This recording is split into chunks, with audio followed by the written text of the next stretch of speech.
meluangkan waktunya untuk hadir di tempat ini merupakan sebetulnya tugas kami, Bu. Tugas untuk kali Bu Laila. Bu Vika, sebelumnya perkenalkan nama saya Bulan. Saya Bulan dari Sidoarjo. Saya dan Bu Vika ini sekelas sedang dalam pendidikan S2. Ini ada tugas kami mensosialisasikan program PAUD. Untuk lebih jelasnya Bu Vika. Monggo. Assalamualaikum warahmatullahi wabarakatuh. Ibu, terima kasih sudah berkenan meluangkan waktunya untuk menghadiri acara sosialisasi penguatan motivasi pentingnya pendidikan anak usia dini yang menjadi proyek sosial saya dan Bu Bulan. Semoga ibu-ibu semua senantiasa diberikan Allah kesehatan, panjang umur gitu ya, karena itu yang utama. Sebelum memulai materi, izinkan saya untuk berpantun dulu gitu ya. Menunggu si Bapak sedang menyelam, nunggunya di pinggir dermaga. Saya ucapkan Assalamualaikum warahmatullahi wabarakatuh untuk para ibu-ibu yang berbahagia. Assalamualaikum warahmatullahi wabarakatuh. Pada kesempatan hari ini, saya dan Bulan akan mensosialisasikan terkait dengan pentingnya pendidikan bagi anak usia dini atau PAUD di Anggota Sulawesi. Assalamualaikum warahmatullahi wabarakatuh. Pada kesempatan kali ini, izinkan saya berkenan untuk memberikan sosialisasi tentang penguatan motivasi pentingnya pendidikan bagi anak usia dini atau PAUD di Anggota Sulawesi, Kota Surabaya. Apa itu PAUD? Jadi di sini saya akan menjelaskan melalui media poster yang sudah saya dan Bulan buat. Jadi PAUD itu adalah lembaga pendidikan formal dan non formal bagi anak usia 0 sampai 6 tahun. Dan PAUD itu fungsinya PAUD itu adalah untuk memberikan rangsangan pendidikan untuk pertumbuhan dan perkembangan secara optimal. Mengapa PAUD itu penting ya? Jadi PAUD itu penting karena usia dini adalah usia perkembangan otak. Jadi jika anak-anak sekolah di PAUD nantinya sebagai bekal untuk mereka menempuh pendidikan selanjutnya atau pendidikan sekolah dasar. Nanti di PAUD bagaimana adalah yang pertama, mengembangkan kecerdasan intelektual, emosional, dan sosial. Jadi jika anak sekolah di PAUD, kan akhirnya bertemu dengan teman-temannya, akhirnya bisa berinteraksi dengan teman-temannya sehingga bisa menumbuhkan kecerdasan sosialnya anak. Dan yang kedua, meningkatkan kreativitas. Dengan anak-anak di sekolah di PAUD kan biasanya kan ada media atau yang disusun-susun menjadi sebuah bentuk, kan dapat membentuk anak untuk lebih kreatif. Karena jika anak-anak hanya dibiarkan di rumah saja, itu pastinya kan sekarang anak-anak lebih senang dengan main HP gitu ya, daripada, sehingga saya sarankan untuk anak-anak ini bisa bersekolah di PAUD. Dan yang ketiga adalah membentuk karakter positif bagi anak sejak dini, karena dengan anak bersekolah di PAUD itu dapat membentuk rasa kepedulian terhadap temannya. Selanjutnya, manfaat PAUD bagi orang tua. Apa sih manfaat PAUD bagi orang tua? Jadi manfaat PAUD bagi orang tua adalah menjadi pendamping tumbuh kembang anak yang efektif dan memahami pertumbuhan dan perkembangan anak. Kadangkala itu orang tua memiliki keterbatasan waktu untuk mengeluarkan perannya ke PAUD. Yang pertama, dengan anak tidak bersekolah di PAUD, maka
panjenengan ini disekolahkan di PAUD, biar apa? Biar ada modal, biar ada sangu buat nanti ke jenjang TK. Jadi TK itu nanti putra putri pendidikan itu juga bisa bersosialisasi, interaksi, ngomong dengan teman, bermain, cara konsentrasi, tadi itu dulu ya. Yang kedua, membantu mengembangkan emosi sosial dan kognitif, berarti emosionalnya sudah tertata, jadi tidak gampang marah, tidak gampang nangis, ya. Menyediakan lingkungan yang aman. Jadi saya yakin semua orang tua itu selalu berusaha memberikan rasa aman kepada putra-putrinya. Berikutnya, memantau aktivitas anak. Jadi kita panjenengan memantau bagaimana perkembangan anak, memantau jam sekian ini waktunya tidur, enggak, dia dipantau mana ya kok naik, dipantau setiap hari. Berikutnya, memberikan arahan dan panduan mendidik. Tolong ambilkan buku itu. Klasifikasi dia. Berikutnya, alasan pentingnya mengembangkan karakter positif sejak dini. Yang perlu panjenengan ketahui itu di PAUD itu apa? Bunda-bunda PAUD itu menanamkan karakter dan disiplin. Kemudian apa? Masuk dan penampak dikerjakan semua. Tanggung jawab setelah mainan, mainannya apa berjalan lagi kembalikan lagi tanggung. Ya, berikutnya membangun kesadaran emosi, membangun mencapai tujuan hidup, membangun rasa percaya diri. Di PAUD saya yakin ditanamkan rasa pede. Nanti ketika masuk TK sudah nggak grogi lagi anaknya. Jadi saya apresiasi pada sudah betul menyekolahkan anak di PAUD. Karena bagaimana hal awal. Berikutnya, membangun karakter yang baik dan artinya. Peran pemerintah dalam kebijakan pendidikan anak usia dini ke PAUD. Yang pertama, menyediakan kebijakan yang baik dan merata. Yang kedua, menjamin terselenggaranya pendidikan yang bermutu. Yang ketiga, menjamin ketersediaan dana untuk penyelenggaraan pendidikan serta mengawasi lembaga-lembaga pendidikan. PAUD itu zaman sebelum PAUD langsung TK TK itu bukan ingat apa nih kodok soro. Kenapa? Saya belum bisa membaca dulu itu gitu. Sekarang sudah ada PAUD sudah bagus. Berikutnya, dari beberapa kebijakan pemerintah terkait pengembangan PAUD. Yang pertama, peningkatan mutu PAUD. Kebijakan Peraturan Menteri Pendidikan Nasional Nomor 58 Tahun 2009 tentang standar pendidikan PAUD. Lantas nggak zaman kok sudah ke PAUD. Tahun dulu 2 tahun 2000 itu masuk TK. Lainnya berlaku 2009. Ya, yang kedua, peningkatan akses PAUD. Yang ketiga, penguatan sisi PAUD SD pemerintah menerbitkan kesadaran 752 dari sekretariat dari tentang penguatan kondisi PAUD ke SD kelas awal serta peningkatan kapasitas pembinaan bagi guru. Nah ini ada kata komputernya.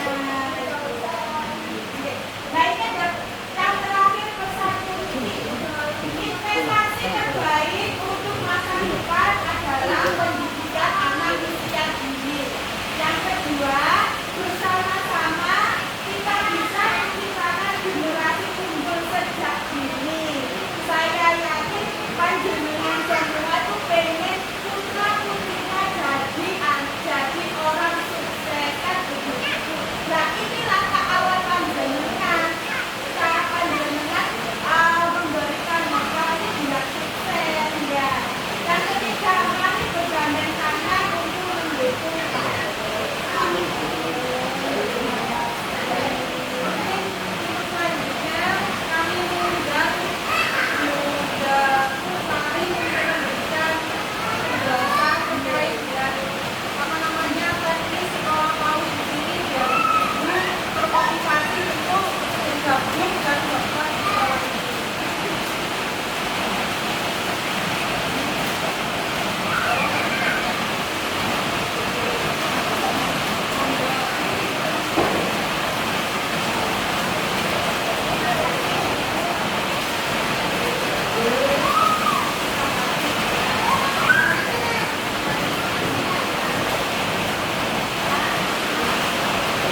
Bapak kemudian.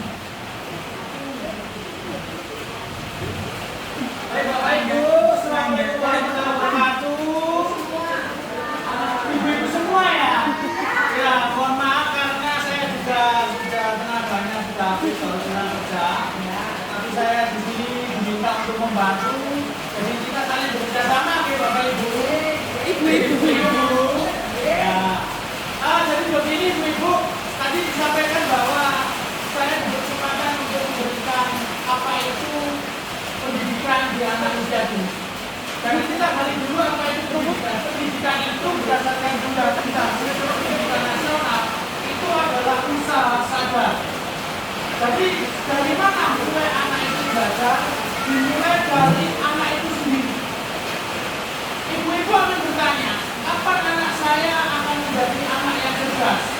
Kapan anak saya itu bisa pandai membaca?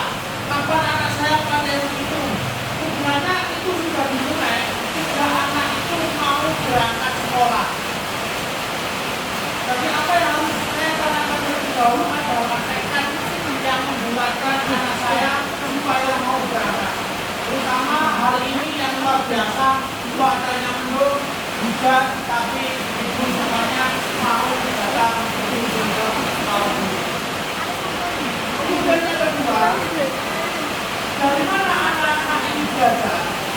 Sumber anak-anak ini belajar sebenarnya ketika usia seperti ini apa yang mereka lihat? Pertama. Kedua, apa yang mereka dengar?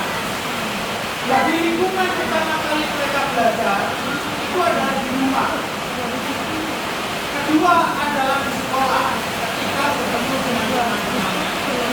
Jadi kalau ada pertanyaan, bagaimana supaya karakter anak saya ini baik? Maka dilihat dulu apakah bapak ibu di rumah sudah baik. Misalnya komunikasi, kosakatanya, kalimat berbicara itu mereka tidak dengar. Nah, ketika mereka mendengar itu hal tersebut yang akan mereka tiru. Yang kedua yang mereka lakukan ini sama. Apa yang mereka lakukan itu adalah berdasarkan apa yang dilihat dari rumah.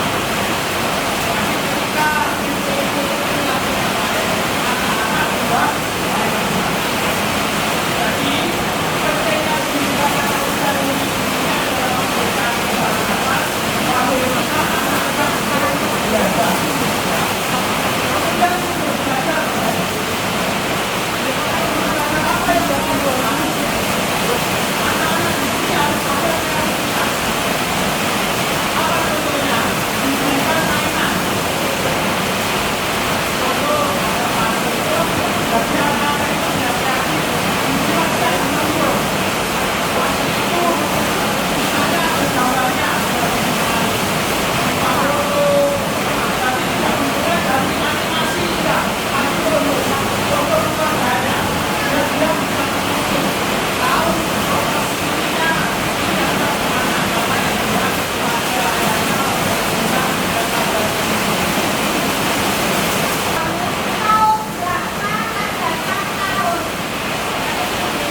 tutup.